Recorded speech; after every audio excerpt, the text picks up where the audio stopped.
Just in, FBI admits Russia not behind WikiLeaks, launches Manhunt for Earth to liberals. Russia is not a hacking empire responsible for every intelligence link in the United States.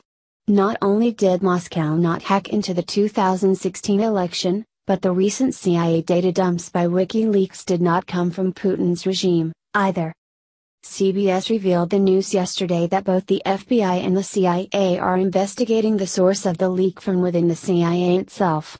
Whether or not the source is believed to be an independent contractor or an agent has not yet been made public, via CBS. All along, lax security in the US was to blame, not the Russian windmills that Democrats keep swinging at. The idiotic rod of the left's Trump-Russia conspiracy has totally infiltrated the CIA, for not too long ago ex-CIA chief Michael Hayden told CNN's Jake Tapper that WikiLeaks was working on behalf of the Russian government, via the Blaze. Hayden should have known better than to open his mouth without the facts. The CIA has been hit hard recently by the election of Donald Trump. The spy agency is largely responsible for the deep state machinations against Trump. Most of the plotters are Obama loyalists, while others belong to the neoconservative warhawk industrial complex in Washington, D.C. President Trump and his supporters represent a threat to both of those forces. Despite all of their hardware and their technological resources, the CIA has proven unable to completely keep its secrets secret. In June 2013, Edward Snowden, a contractor who works as a systems analyst for the CIA, broke the news about the NSA's widespread spying on American citizens, via BBC. Could another Snowden be at work in the agency right now? It seems likely. Such a pattern of leaking calls into question the CIA's ability to effectively conduct counterterrorism operations abroad. According to the so-called Vault 7 releases, the CIA only seems proficient at using nominally private technology companies like Apple and Google to spy on Americans at home and at work, via Value Walk. Many brain-dead leftists and their rhino allies believe that a shadowy cabal of CIA and FBI operatives can bring down the Trump presidency by exposing the president's deep ties to Vladimir Putin and his intelligence services. These clueless talking heads do not seem to recognize that the deep state is nothing more than petty bureaucrats who seem to have a hard time actually doing their jobs. What's the use of leaky spies, anyway? What do you think about this new information about a leaker within the CIA? Share this article on Facebook and let us know what you think because we want to hear your voice. Desperate Copernic reduced to begging for a job, gets best brutal response ever. There's a reason that Copernic has been out of public view for the last few months since his anti-American stunt all last season backfired on him in humiliating fashion. Since the second he decided to take a knee for the national anthem and become the Black Lives Matter poster boy for every single game of the season, his career began to crumble to the point of extinction he's found himself in today. Just when he thought he had taken the last hit to his ego, when not a single team wanted to draft him as a free agent, he just got blindsided by more bad news that he definitely deserved after begging for a job and getting an absolutely brutal response instead. Copernic was reaching a high point in his NFL career when he decided to go low for an entire season and use his public platform to disrespect our country and those who defend it.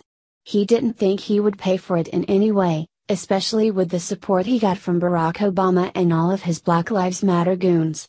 However, now, he's wondering where all of his friends are who once had his back but are now nowhere to be found when he needs them most as an unemployed guy. Nobody wants to risk their own livelihood in hiring for any capacity as he just learned in the worst way possible. Citing an anonymous general manager from one of the teams in the NFL's American Football Conference, AFC, told Bleacher Report that Copernic has 3 major points working against him, World News Politics reports. When the free agency first began, Copernic probably just assumed that everyone would have forgotten about his sideline antics. They didn't and definitely don't want anything to do with his anti-American attitude at the huge risk he is to a team's reputation. They aren't just avoiding him because of what he represents and the fact that his playing skill has been on a steep decline, it's also because NFL executives said that they genuinely hate him, according to the Tribunist. It's not just a small few who are avoiding what would inevitably become the Kaepernick curse, it's the majority. 70% of teams are willing to decline any talent he would bring them next season because genuinely hate him, and can't stand what he did, the report added. They think showing no interest is a form of punishment, the general manager said. According to Bleacher Report. Some teams believe Kaepernick cannot play at a high level anymore. The fear of backlash is real, especially now more than ever since Americans have an outspoken patriot as president now and not one like Barack Obama who would make excuses for or praise such sickening behavior. Kaepernick's stance is more unpopular today than ever before, which shows a great sign of a new era we entered into with the swearing-in of Donald Trump. Let's not forget his public statement during his highly paid season. I am not going to stand up to show pride in a flag for a country that oppresses black people and people of color, he said. To me, this is bigger than football, and it would be selfish on my part to look the other way. There are bodies in the street and people getting paid leave and getting away with murder. That rhetoric worked under Obama, but not under Trump, and America is better off because of it.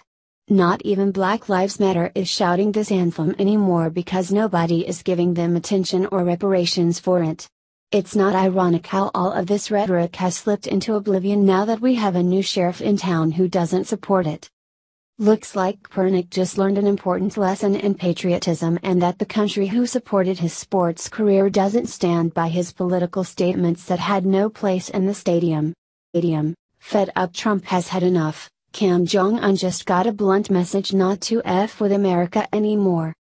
In an unprecedented show of unity by Japan, South Korea, China, Great Britain and the United States of America are all taking part in US-led anti-pirate exercises in the Gulf of Aden. The exercises are taking place amid the rising tensions with North Korea, led by its murderous dictator Kim Fatboy Jong.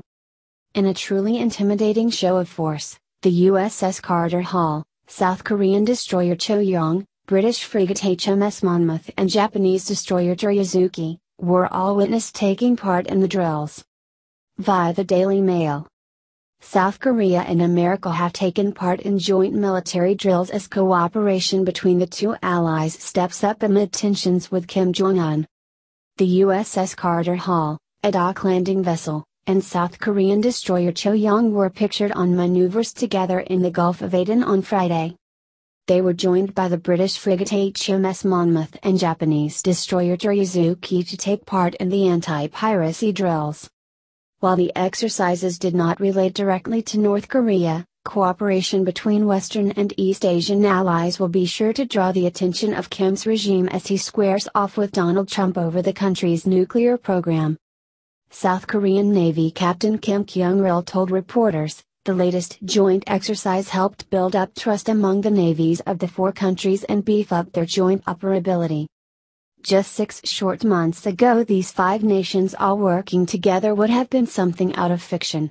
But as we all know by now, the new American President Donald Trump isn't the same as all the ones that came before him. South Korea, Japan, and Great Britain helping us are no big deal since they have been our allies as far as most can remember these days.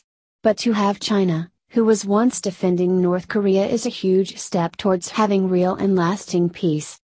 Many must be asking how President Trump was able to get China to actually help and become an ally. And not to mention how they shun North Korea, to the point where they actually sent back a whole shipment of coal. Easy, as President Ronald Reagan coined it. Peace through strength. In China's case, that strength is economic. The only reason China is the superpower it is because America buys the goods they produce, which these days are most of what we have available to us to purchase. If the US would slap tariffs on the good, things wouldn't go so well for China, and if we would decide to stop buying what they are selling altogether, it's estimated the China economy would collapse within a week. Talk about a fragile dependency on China's part. Breaking, US plane just went down en route to North Korea after Trump's warning, here's who is on board. Tensions with North Korea over the past couple weeks have been incredibly strained following President Trump's airstrikes in Syria. As Kim Jong-un continues to rattle his sabers and spout off with threats of nuclear war, more of our forces continue to be deployed to the Korean peninsula as a show of force. Now breaking reports are coming in of a tragic event that just happened to one of our F-18E Super Hornet fighter jets after a pilot attempted to land on the nuclear-powered aircraft carrier, the USS Carl Vinson, in the middle of the ocean. Times of San Diego reports that as the pilot of the F-18 Super Hornet was attempting to land that something went horribly wrong as he was nearing the massive naval vessel. He apparently lost control, and the jet crashed.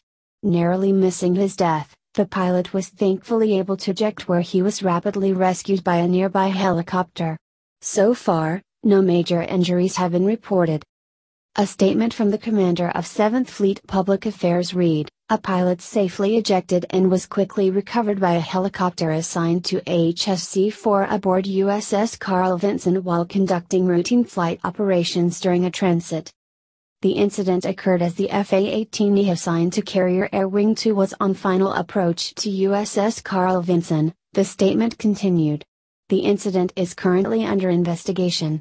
The pilot is being assessed by the medical team on board USS Carl Vinson and there are no apparent injuries at this time. Times of San Diego reported. The Vinson and its strike group is headed to waters off the Korean peninsula after a training exercise with the Royal Australian Navy. The group's deployment has been extended